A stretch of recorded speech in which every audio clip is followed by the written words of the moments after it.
తెలంగాణ ప్రభుత్వం నూతన రేషన్ కార్డుల జారీకి ప్రక్రియ మొదలుపెట్టింది. అయితే ప్రభుత్వంలో రేషన్ కార్డుదారుల దరఖాస్తులకు ప్రామాణికత ఏంటో తెలియక అయోమయంలో పడుతున్నారు ప్రజలు.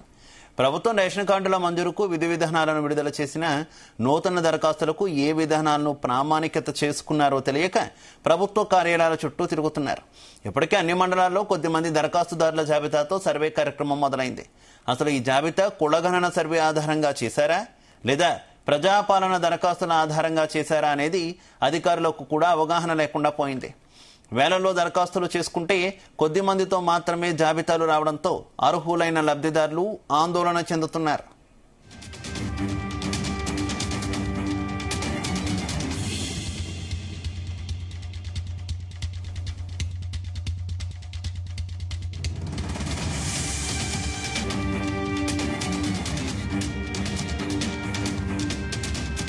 ఇదే విషయానికి సంబంధించి మరింత సమాచారం మా బ్యూరో చీఫ్ నరేందర్ అందిస్తారు. నరేందర్. శివ, వాస్తవానికి ప్రజాపాలన దరఖాస్తులకు సంబంధించి పెద్ద ఎత్తున అప్లికేషన్ తీసుకోవడం జరిగింది. రాష్ట్ర వ్యాప్తంగా 119 అసెంబ్లీ నియోజకవర్గాల వారిగా అన్ని మండల హెడ్ క్వార్టర్ల నుంచి ఎంఆర్ఓలు కానీ కింది స్థాయి అధికారులందరూ కూడా రెవెన్యూ డిపార్ట్మెంట్ అంతా కూడా మనం చూసాం. గతంలో గ్రామ సభలు ఏర్పాటు చేసి పెద్ద ఎత్తున వేల సంఖ్యలో అప్లికేషన్ తీసుకోవడం జరిగింది. దీన్నే ప్రామాణికంగా చేసుకొని మేము రేషన్ కార్డు కానీ భవిష్యత్తులో వచ్చేటువంటి సంక్షేమ పథకాలన్నిటికీ కూడా ఇదే ప్రామాణికంగా తీసుకొని చేస్తామని కూడా కాంగ్రెస్ ప్రభుత్వం చెప్పింది. అయితే ప్రస్తుతం అవలంబిస్తున్నటువంటి విధానం ప్రకారం కానీ అటు కులగణన, బీసీ కులగణన మనం చూసాం. దాన్ని కూడా ప్రత్యేకించి పెద్ద ఎత్తున క్వశ్చనర్ తయారు చేశారు. పొలం ఉందా, చెలకు ఉందా, రేషన్ కార్డు ఉందా, మిగతా అన్ని విషయాలు కూడా రాసుకొని దాంట్లో కూడా అది నింపితేనే మీకు రేషన్ కార్డు రాబోతుంది అనేటువంటి స్పెక్యులేషన్స్ ఆ రోజు చేసినటువంటి పరిస్థితి మనం చూసాం.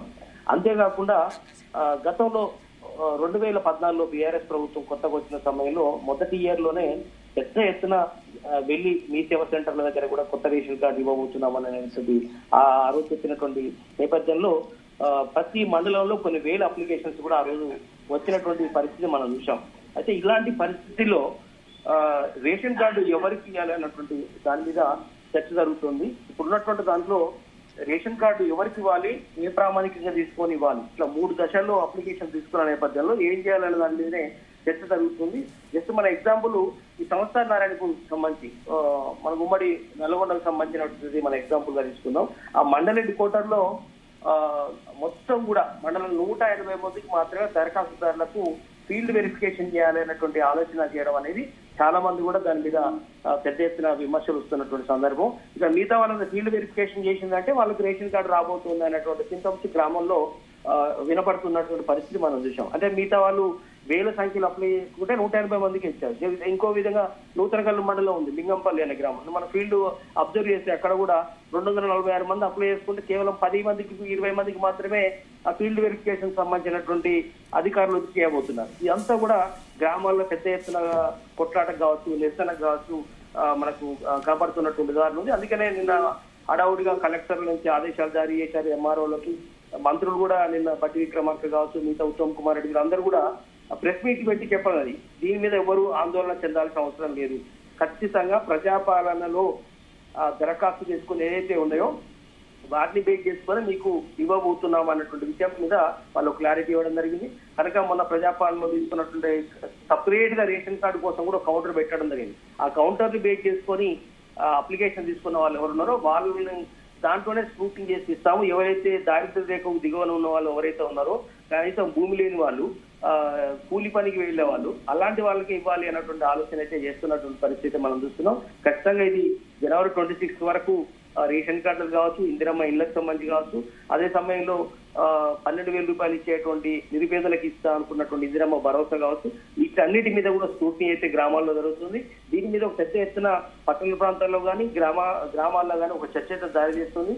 చాలా మంది పనులకు పోకుండా ఈ మొత్తం రేషన్ కార్డులు తమకు ఈసారి రాకపోతే చాలా కష్టమైనటువంటి భావనలో ఉన్నది. ఎందుకంటే రేషన్ కార్డు అనేది చాలా మంచి ఒకరికి కూడా అదొక హక్కుగా చాలా మంది ఎగ్జాక్ట్లీ నరేందర్, మీరు అన్నట్టు హక్కుగానే కాకుండా అన్ని పథకాలకి కూడా దాన్ని ప్రామాణికంగా తీసుకుంటున్నటువంటి పరిస్థితి కదా. అయితే రేషన్ కార్డులు జారీ చేయడానికి ఏ అంశాలు పరిగణలోకి తీసుకుంటుంది ప్రభుత్వం?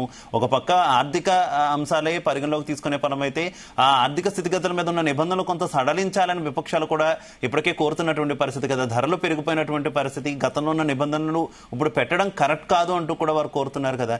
ఏ అంశాలు అసలు పరిగణలోకి తీసుకుంటుంది? ఈ విషయంలోనే కొంత కన్ఫ్యూజ్ నడుస్తున్నట్టుంది కదా నరేందర్.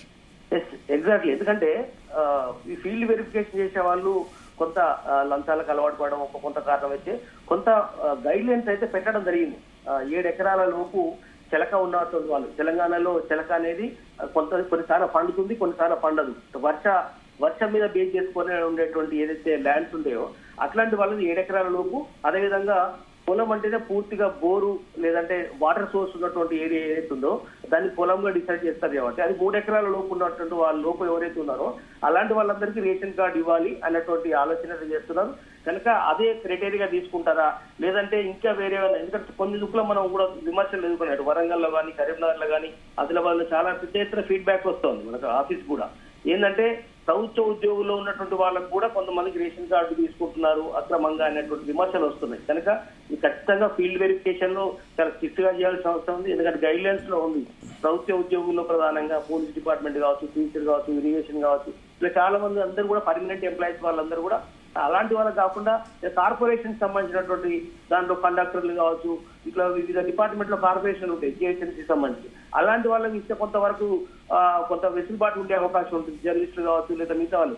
కానీ మిగతా వాళ్ళందరికీ కూడా ప్రభుత్వ ఉద్యోగస్తులు అన్నటువంటి వాళ్ళందరూ కూడా ట్రెజరీ నుంచి జీతం పొందే వాళ్ళు ఎవరైతే ఉన్నారో వాళ్ళు కూడా రేషన్ కార్డు పొందడం అనేది పెద్ద ఎత్తున విమర్శలు అందిస్తుంది. కానీ గతంలో కూడా ఇలాంటి పరిస్థితి ఎదురైంది. కనుక ఫీల్డ్ వెరిఫికేషన్ చాలా స్ట్రిక్ట్ గా చేయాలన్నటువంటి ఆలోచన అయితే ప్రభుత్వం గైడ్లైన్స్ విధించింది. ఇప్పటికే అన్ని మండల కేంద్రాల్లో విమర్శలు స్టార్ట్ అయినాయి. చాలా మంది సర్వేకి వస్తున్నారు. ఆ సర్వే చేస్తున్నారంటే మాకు రేషన్ కార్డు రాబోతుంది అన్నట్టు. అందుకని ఇమీడియట్లీ దాన్ని ఆపేసి ఖచ్చితంగా ప్రజాపాలనలో దరఖాస్తు తీసుకున్నటువంటి వాళ్ళు ఎవరైతే ఉన్నారో వాళ్ళకు మాత్రమే స్క్రూటినీ చేయాలి. 2014 బీఆర్ఎస్ ప్రభుత్వం చేసినటువంటి మీ సేవా సెంటర్ల దగ్గర చేసినటువంటి అప్లికేషన్లని పక్కన, ఎందుకంటే ఆ రోజు పెట్టిన వాళ్ళు ఇప్పటికీ 10-12 సంవత్సరాలు అవుతోంది. కనుక అప్పటి నుంచి ఇప్పటిదాకా చాలా మంది పెళ్లిళ్ళు అయిపోయి, పిల్లలు డివైడ్ అయిపోయారు, ఉమ్మడి కుటుంబం నుంచి విచ్ఛిన్నమైనటువంటి పరిస్థితి అయితే మనం చూసాం. కనుక ఈ ఓవరాల్ గా అప్పటి అప్లికేషన్ తీసుకోవడం కరెక్ట్ కాదు.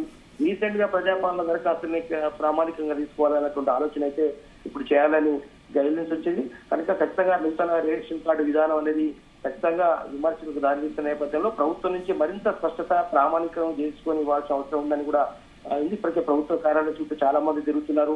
దరఖాస్తులు మళ్ళీ అప్లై చేయాలా, మా పరిస్థితి చేయాలి అన్నటువంటి. గతంలో వైట్ కార్డు ఉన్న వాళ్ళకి అందరూ కూడా హెల్త్ కార్డు కూడా దాంట్లోనే భాగం అయిపోయేది. కనుక ఇప్పుడు హెల్త్ కార్డు కూడా సపరేట్ ఇస్తామని రాష్ట్ర ప్రభుత్వం అంటోంది. అదే సమయంలో రేషన్ కార్డు కూర్చొని మరి ప్రభుత్వ చిత్తశుద్ధి ఎంతవరకు కనిపిస్తుంది దీని మీద? ప్రజాబాహుల్యంలో ఉన్నవారు ఏ రకంగా మాట్లాడుతున్నారు రేషన్ కార్డులకు సంబంధించి? ఎందుకంటే ప్రధానంగా కాంగ్రెస్ సర్కార్ వచ్చిన తర్వాత పెట్టిన ప్రతి పథకానికి, అది గ్యాస్ సిలిండర్ కావచ్చు, విద్యుత్ కావచ్చు, లేదంటే ఇతర అంశాలు కావచ్చు, ప్రతిదానికి రేషన్ కార్డుతో లింక్ చేసినటువంటి పరిస్థితి కదా. అందరూ పథకాలు కావాలనే కోరుకుంటున్నారు. ఏ రకంగా ప్రభుత్వ చిత్తశుద్ధికి సంబంధించి ఏ రకమైనటువంటి కామెంట్స్ వినిపిస్తున్నాయి? ఎందుకంటే రాష్ట్ర ప్రభుత్వం అంటే కొత్తగా బీఆర్ఎస్ ప్రభుత్వం 10 ఏళ్ల తర్వాత కాంగ్రెస్ ప్రభుత్వం మీద అంచనాలు చాలా పెద్ద ఎత్తున పేర్కొన్నాయి.